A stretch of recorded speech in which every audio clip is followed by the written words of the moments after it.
You know that feeling when you're wearing an incredibly expensive outfit that you just rented? Like for a second, you actually start to feel like royalty.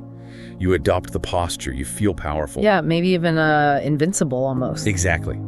But there's always that ticking clock in the back of your mind, like you know you have to return it. You don't actually own the look. Right, well, it's a fragile kind of confidence, balancing what we project against what we actually possess. And that fragility is basically the beating heart of today's deep dive. Yeah.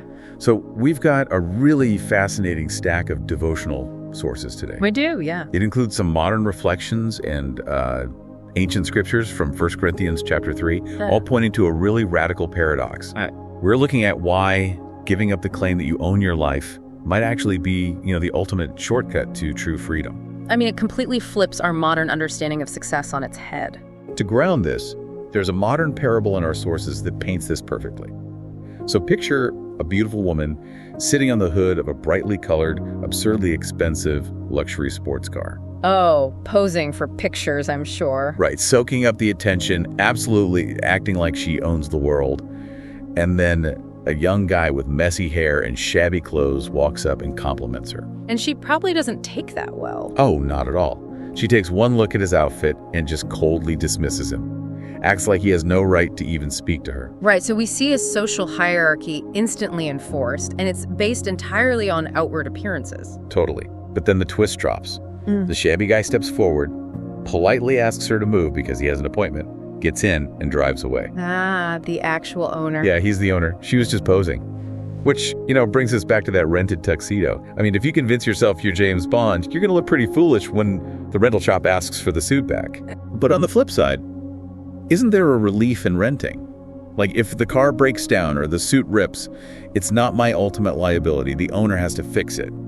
Well, that relief is central to how these sources define pride versus humility. I mean, pride is simply boasting about things we don't truly possess. Right. The woman on the car, she had absolute confidence while she was pretending, but the moment the true owner appeared, the illusion shattered. She had no choice but to step aside. So if we're just sitting on the hood, who actually holds the keys? 1 Corinthians chapter 3 tackles this directly. It really does. Yeah, Paul writes that humans are God's temple, and that the wisdom of this world is foolishness to God. Right, because the text explicitly states, you are not your own. In the ancient context, a temple wasn't just a building. Like a meeting hall or something. No, it was a place where a deity dwelled, and crucially, a place that belonged entirely to that deity. Okay, but I have to push back here. Being told you are not your own sounds, incredibly restrictive. It does to us, yeah. Through a modern lens, giving up ownership of my life sounds like losing my autonomy entirely. I mean, how does becoming someone else's property equal freedom? Well, worldly wisdom tells you absolute self-ownership is the only path to freedom. You must be your own master. Yeah, the whole hustle culture thing. Exactly. But the profound counterargument in this devotional is that being your own master is an exhausting burden. If you own yourself, your value is entirely dependent on your own hustle. Right, your success, your appearance, your wealth. But isn't that just life? Like, we all have to build our own value. If I don't own my successes, what's the point of striving for anything? Well, the point shifts from ownership to stewardship. A steward manages an estate on behalf of the true owner. Oh, I see. So when you realize you are managing your gifts, your talents, your life on behalf of a creator who already unconditionally values you, the psychological mechanism changes entirely. Okay, so you no longer have to, manufacture your own worth. Yeah. Exactly. The crushing pressure to constantly justify your existence vanishes because your value is secured by the one who actually owns the temple. Oh, wow. It's like the rented tuxedo again. Yeah, exactly. I still get to wear it. I still get to go to the party and dance. But the anxiety of maintaining it, of proving I'm wealthy enough to own it, that's just gone. The liability is completely off my shoulders. The burden of maintaining the self is lifted.